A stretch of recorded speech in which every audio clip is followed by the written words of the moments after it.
अस्सलाम वालेकुम। आज की इस वीडियो में हम एक और प्रोटोटाइप असाइनमेंट के बारे में देखेंगे। इस प्रोजेक्ट का नाम है head speech detection using machine learning for Roman Urdu. पहले भी हमने 2-3 वीडियोस इसके ऊपर बनाई हैं। इसके अलावा फाइनल के लिए भी हमने इसके ऊपर पूरी एक सीरीज़ या प्लेलिस्ट बना डाली है। रिक्वायरमेंट्स यहाँ से जो मेजर रिक्वायरमेंट है आपके पास ये हैं। डायरेक्ट हम इसकी कोडिंग के ऊपर चलते हैं। आपको हमने जिप फाइल दी होगी।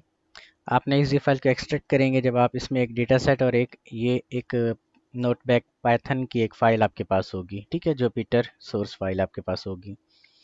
देन आपने फिर किसी ब्राउज़र के ऊपर जाना है और यहाँ पे जुपिटर और लैब ऑनलाइन, ठीक है, ये सर्च करना है, या जुपिटर बुक ऑनलाइन। तो ये पहली पहली वेबसाइट आपके पास आ जाएगी। इस वेबसाइट के ऊपर आपने जाना है।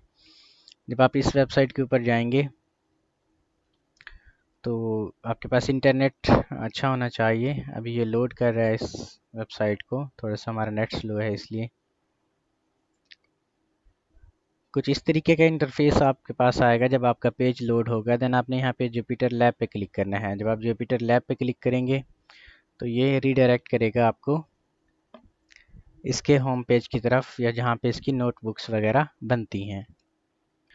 कुछ इस तरीके का आपके पास इंटरफेस आएगा। देन आपने यहाँ पे जाना है और यहाँ पे अपलोड का आपके पास ऑप्शन है। यहाँ पे अपलोड फाइल पे आपने क्लिक करना है और यही फ़ाइल आपने यहाँ से सेलेक्ट करनी है, ठीक है, जो हमने आपको ये जुपिटर की फ़ाइल दी थी। यहाँ से कंट्रोल सी करना है इसका पाथ, यहाँ पे कंट्रोल वी, और यहाँ पे, और फिर ये वाली फ़ाइल आपने सेलेक्ट करनी है।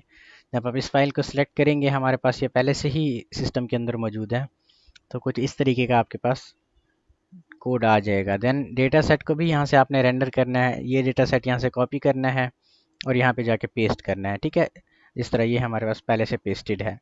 इसमें हमने जुपिटर के अंदर हम सेल्स के अंदर काम करते हैं। ये पहले सेल जो हमारे पास है, इसमें हम इंपोर्ट करवा रहे हैं लाइब्रेरीज़ वगैरह को। पिछली वीडियोस में आपने देखा होगा कि इन लाइब्रेरीज़ का हमारे पास क्या काम है। देन इस सेल के अंदर हम एक्सेल फाइल को रीड करवा रहे हैं, जो कि आपका डेटा सेट है। df.head फंक्शन आपके पास बाय डिफ़ॉल्ट जो आपके पांडाज लाइब्रेरी होती है, या जो आपका डेटा फ्रेम हमने यहाँ पे बनाया हुआ है, आपके डेटा सेट या एक्सेल फाइल को रीड करके उसमें से पहली 5 रोज़ को आपको यहाँ पर डिस्प्ले करके दिखाता है। देन हमारी जो रिक्वायरमेंट थी, हमने लेबल करना था HS और NHS से, ठीक है, जिसमें आपका जो डेटा सेट था उसमें H और N यहाँ पे आपके पास लेबल थे, लेकिन इनको हमने दोबारा से रीनेम किया है।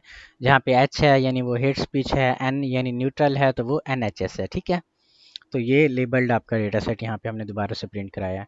तीसरी हमारी रिक्वायरमेंट थी, आपने इसकी शेप को प्रिंट करना था। तो ये आपकी शेप df.shape फंक्शन की मदद से आप इसकी शेप को प्रिंट करवा सकते हैं, ये यहाँ पे देख सकते हैं।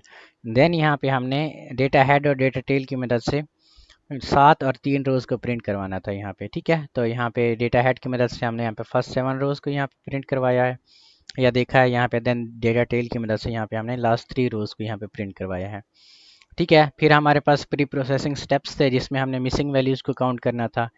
df.isNull ये आपको कंसीडर या फिर आपको ये देता है कि कितनी वैल्यूज़ आपकी मिसिंग है। .sum फंक्शन की मदद से सब वैल्यूज़ को हम देख रहे हैं। तो लेबल में से हमारे 2 कॉलम मिसिंग है, इनको हमने रिमूव करवा दिया है, ड्रॉप NA, ठीक है, यानी नल वैल्यूज़ को आपने रिमूव करवाना है। फिर हमने दोबारा से डेटा शेप को जब चेक किया है तो 2 कॉलम रिमूव होने के बाद हमारा डेटा सेट कुछ इस तरीके से आ जाएगा। देन डुप्लीकेट वैल्यूज़ को भी इसी तरीके से हमने चेक करना था। तो ऑलमोस्ट 2000 वैल्यूज़ हमारे पास यहाँ पे डुप्लीकेट हैं। देन हमने इनको भी रिमूव करवाया है। जब हम रिमूव करवाते हैं इनको, देन दोबारा हमने यहाँ पे शेप को मालूम किया है, तो हमारे पास जो शेप आई है डेटा सेट की वो 3000 आपके पास आ गई हैं, ठीक है। फिर हमने आउटलायर्स वगैरह को यहाँ से रिमूव करना था। पिछले प्रोजेक्ट्स की वीडियोस के अंदर आपने देखा होगा आउटलायर्स वगैरह हमने अपना कमेंट ज़्यादा लेंथी हो या ज़्यादा शॉर्ट हो उनको हमने वहाँ पे देखा था, लेकिन यहाँ पे हम कमेंट को स्पेशल कैरेक्टर्स वगैरह रिमूव करवा रहे हैं और यहाँ से एक्स्ट्रा स्पेसेस वगैरह जो हमारे पास हैं उन सब को रिमूव करवा रहे हैं, ठीक है। देन ये आपका जो क्लीन टेक्स्ट वाला एक कॉलम बन के आ जाएगा। दोबारा से हम यहाँ पे रीड करवाते हैं अपना जो डेटा सेट है, तो यहाँ पे देखें ये आपका क्लीन टेक्स्ट यहाँ पे आ जाएगा, ठीक है। ये किस तरीके से आपको पता चलना है, यहाँ से जब आप पहले पहले इसको रीड करवाते हैं अपने डेटा सेट को, तो यहाँ पे आपको ये देखें तो ये क्वेश्चन मार्क है, इस तरह ये कॉमाज वगैरह हैं, इन कॉमाज और क्वेश्चन वगैरह को हमने रिमूव करवाया है डेटा को प्री प्रोसेस करवाते हुए। तो यहाँ पे देखें ना तो कोई क्वेश्चन मार्क है और ना कोई आपके पास कॉमा है। तो ये सारी की सारी आपकी रिक्वायरमेंट थी।